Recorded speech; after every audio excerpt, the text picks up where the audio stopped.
കഴിഞ്ഞ ദിവസങ്ങളിൽ നമ്മുടെ മുമ്പിൽ വന്ന വളരെ പ്രധാനപ്പെട്ട ഒരു കാര്യമുണ്ട്. കൊടകര കുഴൽപ്പണ കേസ് BJP ഏറ്റവും അധികം സമാധാനം പറയേണ്ടതായ വിധത്തിൽ കേരളത്തിന് മുമ്പിൽ നിന്ന ആ കുഴൽപ്പണ കേസ്, അതിനെ ശരിയായി അന്വേഷിച്ച് EDയുടെ കൈകളിലേക്ക് അന്വേഷണത്തെ എത്തിച്ചു കൊടുത്ത കേരള പോലീസിൻ്റെ കണ്ടെത്തലുകളൊക്കെ അട്ടിമറിച്ച് അതിനകത്ത് ED എങ്ങനെയാണ് പോയത് എന്നത് കഴിഞ്ഞ ദിവസങ്ങൾ നമ്മൾ കണ്ടതാണ്. അതിൻ്റെ പശ്ചാത്തലത്തിൽ അതിശക്തമായ ഒരു രാഷ്ട്രീയ സമരത്തിന് CPIM രൂപം കൊടുക്കുന്നു എന്നുള്ളത് കൂടിയാണ്. അർച്ചന വിശദാംശങ്ങൾ നൽകും. Archana, good morning.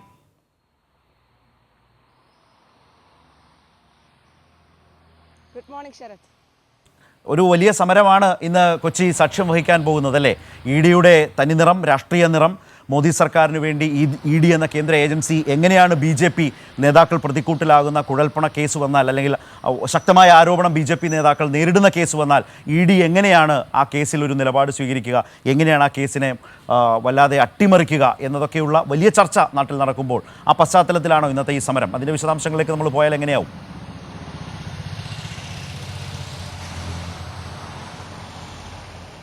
ശരത്, തീർച്ചയായും രാഷ്ട്രീയ ലക്ഷ്യത്തോടെയുള്ള EDയുടെ നീക്കത്തിനെതിരെ സംസ്ഥാന വ്യാപകമായി ശക്തമായ പ്രതിഷേധത്തിന് ഒരുങ്ങുകയാണ് CPIM.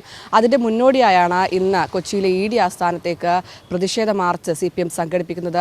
എന്തായാലും വിപുലമായ സമര പരിപാടികൾ വരും ദിവസങ്ങളിൽ ഉണ്ടാകുമെന്ന കാര്യത്തിൽ യാതൊരു സംശയവുമില്ല. പ്രധാനമായും അത്രമാത്രം തെളിവുകളും ചാർട്ട് റിപ്പോർട്ടും എല്ലാം തന്നെ ഈ കൊടകര കുഴൽപ്പണ കേസിൽ പോലീസ് റിപ്പോർട്ട് നൽകിയിട്ട് പോലും അതിൽ കൃത്യമായൊരു അന്വേഷണം ED നടത്തിയിട്ടില്ല എന്ന് വ്യക്തമാകുന്നതാണ്. മാത്രമല്ല BJPക്കാരെ പൂർണ്ണമായും സംരക്ഷിക്കുന്ന തരത്തിലാണ് ഇപ്പോൾ ED കുറ്റപത്രം സമർപ്പിച്ചിരിക്കുന്നത്. അതിൽ പ്രധാനമായും 41 കോടിയിലധികം രൂപയുടെ സാമ്പത്തിക ഇടപാടുകളാണ് നടന്നത്. ഇത് കേവലം ഒരു സ്ഥലക്കച്ചവടത്തിൻ്റെ മാത്രമായി ഒതുക്കുകയാണ് ED ചെയ്തത്. അതിൽ പ്രധാനമായും ഇത്തരത്തിൽ ഈ സാമ്പത്തിക ഇടപാടുകൾ നടന്നത് തെരഞ്ഞെടുപ്പുമായി ബന്ധപ്പെട്ടാണെന്ന പല മൊഴികളുണ്ട്. അത്തരത്തിലുള്ള എല്ലാ തെളിവുകളുമുണ്ട്. ഇതെല്ലാം തന്നെ പോലീസ് കൃത്യമായി ഹാജരാക്കുകയും ചെയ്തതാണ്.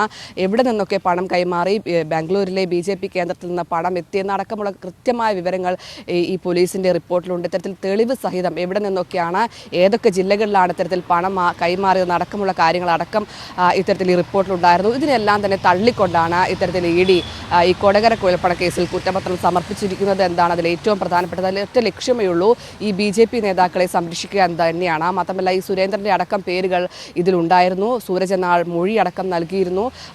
ഈ ഇത്തരത്തിൽ BJP തെരഞ്ഞെടുപ്പുമായി ബന്ധപ്പെട്ട് ഫണ്ട് നൽകിയിരുന്നു. അത് നേതാക്കളുടെ വണ്ടിയിൽ കൊണ്ടുപോകുന്നത് താൻ കണ്ടതാണ്. അത്തരത്തിലുള്ള എല്ലാ തെളിവുകളും മൊഴികളും ഈ കേസിലുണ്ട്. ഇതെല്ലാം തന്നെ മറച്ചു വെച്ചുകൊണ്ടാണ് വെറും ഒരു ഇത്തരത്തിലൊരു സാമ്പത്തിക, അതായത് ഈ സ്ഥലവുമായി ബന്ധപ്പെട്ട ഒരു സാമ്പത്തിക ഇടപാടിനാണ് ഇത്തരത്തിൽ പണം എത്തിച്ചതെന്നൊരു ഇത്തരത്തിലൊരു കുറ്റപത്രത്തിലേക്ക് ED എത്തിയത് എന്താണ് അതിൽ ഏറ്റവും പ്രധാനപ്പെട്ടത്. അതുകൊണ്ട് തന്നെ ഇതിന് പിന്നിൽ കൃത്യമായ രാഷ്ട്രീയ ഗൂഢാലോചനയുണ്ട് എന്ന് തന്നെയാണ് പൊതുസമൂഹത്തിൽ നിന്നും ഒപ്പം പലയിടങ്ങളിൽ നിന്നായി ഇത്തരത്തിൽ വിമർശനങ്ങൾ ഉന്നയിക്കുകയും ചെയ്യുന്നത്. അതുകൊണ്ട് തന്നെയാണ് വിപുലമായ ശക്തമായ സമരത്തിന് എന്തായാലും ഒരുങ്ങുന്നത്.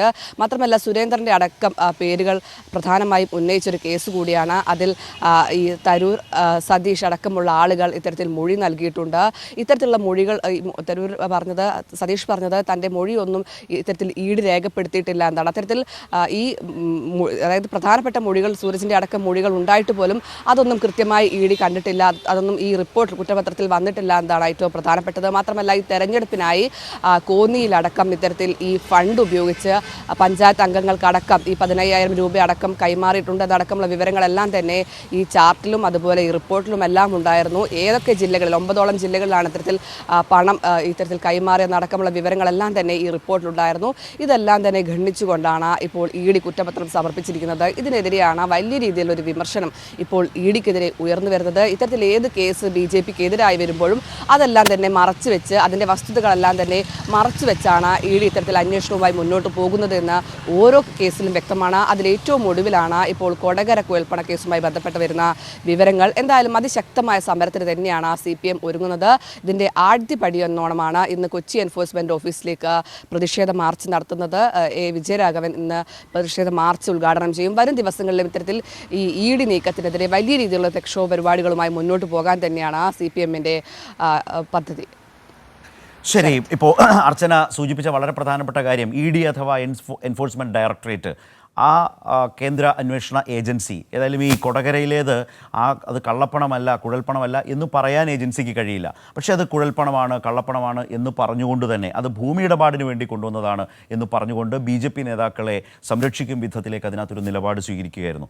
വളരെ വസ്തുതാപരമായി കേരള പോലീസ് അന്വേഷിച്ച് കണ്ടെത്തി വാദി പ്രതിയാകും വിധത്തിലേക്ക് ഇങ്ങനെയൊരു ഹൈവേ റോബറി നടന്നു, ഹൈവേ കവർച്ച നടന്നു, അതിലൂടെ പണം നഷ്ടപ്പെട്ടു എന്ന് പറഞ്ഞുകൊണ്ട് പരാതിക്കാരനായി വന്ന ആളുടെ മൊഴിയിൽ തന്നെ വൈരുദ്ധ്യങ്ങൾ കണ്ടതോടെയാണ് അതിൽ ആദ്യം പറഞ്ഞ തുകയിൽ നിന്നൊക്കെ എത്രയോ വലിയ തുകയാണ് നഷ്ടപ്പെട്ടത് എന്നും അതിലൂടെ കോടികളാണ് വന്നത് എന്നും ഒരു തെരഞ്ഞെടുപ്പ് കാലത്ത് കേരളത്തിലേക്ക് വന്നത് എന്നും അതിൻ്റെ പിന്നിലത്തെ രാഷ്ട്രീയ താല്പര്യങ്ങളും എല്ലാം കേരള പോലീസിന് മനസ്സിലായതോടുകൂടിയാണ് ആ അന്വേഷണം മുന്നോട്ട് കൊണ്ടുപോയ കേരള പോലീസ് EDക്ക് ഇതേക്കുറിച്ച് എഴുതിയത്, ഓരോ ഘട്ടത്തിലും ഇതിൻ്റെ വിവരങ്ങൾ കൈമാറിയത്. പക്ഷേ ED അത് ഏറ്റെടുക്കാനേ തയ്യാറായില്ല. ഒടുവിൽ കേരള ഹൈക്കോടതിയിൽ ഇതുമായി ബന്ധപ്പെട്ട് കേസ് വരുന്ന ഘട്ടത്തിലാണ് കേരള പോലീസ് ഇതുമായി ബന്ധപ്പെട്ട എല്ലാ വിവരങ്ങളും നൽകിക്കഴിഞ്ഞുവെന്നും അതിൻ്റെ അടിസ്ഥാനത്തിൽ കേസെടുക്കുന്നുവെന്നും കേരള ഹൈക്കോടതിയെ ED അറിയിച്ചത്. അങ്ങനെയാണ് കേസെടുക്കാൻ തന്നെ ED നിർബന്ധിതമായത്. ഏറ്റവും ഒടുവിൽ ഇപ്പോൾ പിന്നീടാണ് തിരൂർ സതീഷ് എന്ന BJPയുടെ ഓഫീസ് സെക്രട്ടറിയുടെ വെളിപ്പെടുത്തലൊക്കെ വരുന്ന സാഹചര്യമുണ്ട്. അത് ഇതിന് പുതിയൊരു മാനം തന്നെ നൽകിയ ഒരു പശ്ചാത്തലം ഉണ്ടായിരുന്നു.